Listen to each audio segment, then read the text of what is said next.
Waalaikumsalam. Silakan masuk. Silakan masuk, Kak.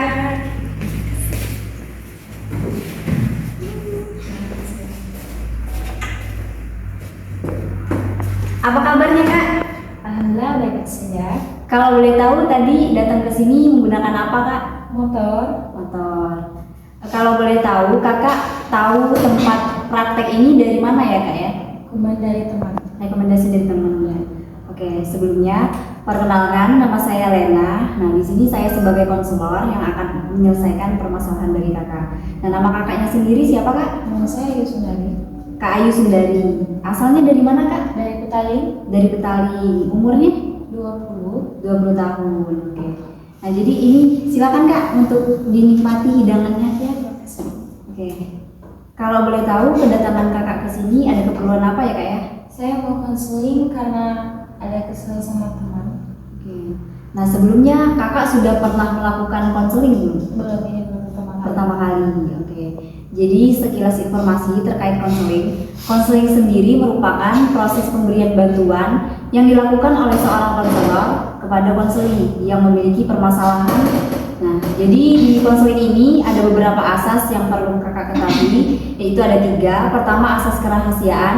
Jadi apapun yang disampaikan oleh Kakak itu akan saya rahasiakan. Kedua, asas kesukarelaan. Nah, jadi Kakak datang ke sini atas sukarela, tidak ada paksaan. Kemudian yang ketiga, asas keterbukaan. Apapun yang Kakak rasakan, Kakak pikirkan, silakan untuk diungkapkan, Kak. Nah, kemudian jadi permasalahan Kakak tadi apa, kalau boleh tahu? Kesel sama teman. Kesal sama teman. Kalau boleh tahu kesalnya karena apa, Kak? Karena orangnya suka menasehati, suka ngasih saran, tapi orangnya nggak kayak apa yang dia saranin ke orang lain. Kalau boleh tahu maksudnya seperti apa, Kak? Misalnya kayak kita pernah presentasi ya di kelas, seperti itu. Iya.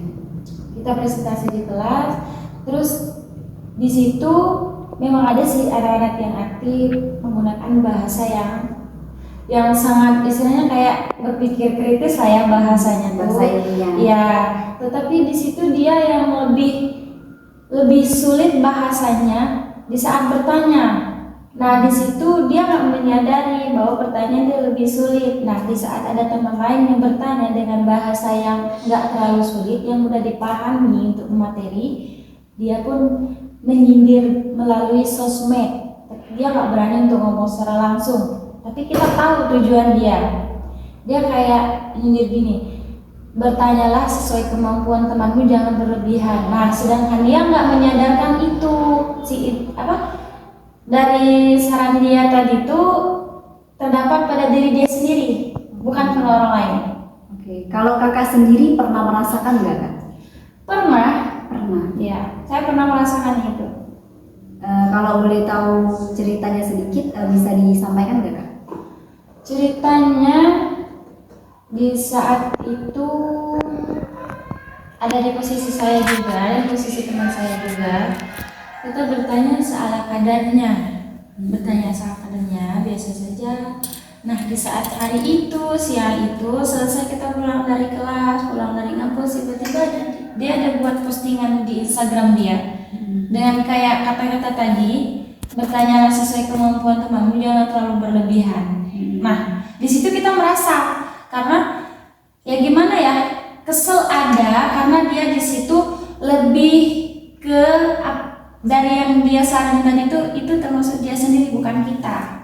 Istilahnya kita tuh kayak kesel, ih kok dia nggak nyadar banget sih sama status dia, kok malah nyindir orang, sedangkan malahan sebenarnya dia kayak gitu, kok nggak sadar diri gitu orangnya. Gitu. Saya paham apa yang Kakak rasakan. Jadi dapat saya simpulkan permasalahan Kakak ini adalah Kakak kesal dengan teman Kakak yang bahwa dirinya sendiri tidak introspeksi diri terhadap dirinya sendiri, sedangkan dia sendiri melakukan hal tersebut dan menyindir Kakak seperti itu. Nah, jadi di sini kita akan melakukan konseling dengan menggunakan teknik kursi kosong dari Gestalt. Nah, untuk teknik dari kursi kosong sendiri nanti Kakak akan bermain peran. Nah, kita mungkin langsung saja, Kak, ke tempatnya. Duduk yang nyaman, Kak. Relax, santai. Tarik nafas, tahan, hembuskan. Ambil posisi paling nyaman. Tarik nafas, tahan, hembuskan. Perlahan. Tarik nafas, tahan, hembuskan secara perlahan. Sudah rileks Kak? Sudah. Oke. Jadi kakak bayangkan peristiwa di mana kakak kesal sama teman kakak. Nah, jadi di sini ini ada 2 kursi. Jadi kakak bermain peran di sini. Yang dimana di sini kakak bayangkan kakak di posisi teman kakak. Di sini kakak akan berperan sebagai kakak. Nah, kakak akan bayangkan peristiwa yang membuat kakak kesal terhadap teman kakak, dan kakak bayangkan di sini kakak duduk sebagai teman kakak. Kakak bayangkan peristiwa atau perkataan apa yang dilontarkan oleh teman kakak. Bisa dimengerti? Oke, kita mulai. Silakan duduk di sini Kak. Kakak bayangkan, relax.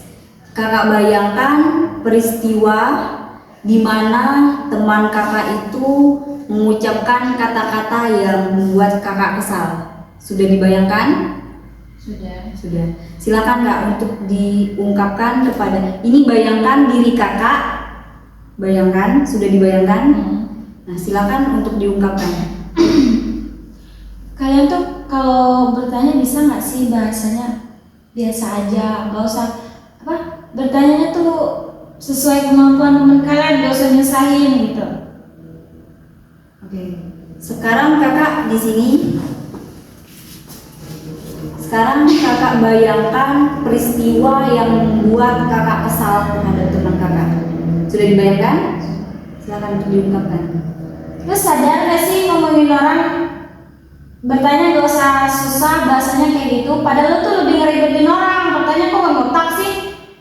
Tanya kayak sulit banget nyusahin orang, tau gak? Sadar coba, jangan coba nasihatin orang doang kayak gitu, gak usah nanya, gak susah-susah. Lu tuh sadar gak? Nanyanya susah banget, nyusahin orang, tau gak? Oke, pindah lagi ke sini. Kakak bayangkan lagi kata-kata yang diucapkan oleh teman kakak. Udah? Ya, silakan Kak untuk diungkapkan kepada diri kakak. Kakak pikirkan lagi, kakak bayangkan peristiwa di mana dia mengatakan kepada kakak hal yang membuat kakak kesal. Coba tengok macam nih, nanya seala ada baik, presentasiku lancar, aku kalau presentasi itu selalu nalar sesuai dengan apa yang aku baca, tidak terpaku dengan makalah. Coba Ika, macam mana? Oke, balik lagi ke sini. Kakak ungkapkan apa yang menjadi kesalahan kakak kepada teman kakak ini. Dosa sombong lah. Kagi ngapain kata dia nanya dia sih baik. Coba kak ingat-ingat ulang kok. Kan nanya ke orang tuh bahasa susah dah. Kak lah paling susah di kelasnya nanya ke orang sampai orang tuh dah buka pertanyaan dari kak. Karena kak tuh susah terus nanya. Oke, kita balik lagi ke sana Kak. Kita kan sudah melakukan konseling menggunakan teknik kursi kosong. Bagaimana perasaan kakak setelah dikonseling? Lega, kayak semua kesalahan itu telah berhasilnya meskipun gak ada orangnya. Meskipun tidak ada orangnya, tetap terasa nyata Ya. Oke. Mungkin waktu sudah menunjukkan cukup untuk kita melakukan konseling hari ini. Mungkin cukup sekian untuk konseling kita. Saya ucapkan terima kasih kepada kakak. Semoga di pertemuan selanjutnya kakak menjadi lebih baik lagi. Mungkin sekian. Terima kasih banyak Kak. Ayo saya antar dulu. Terima kasih.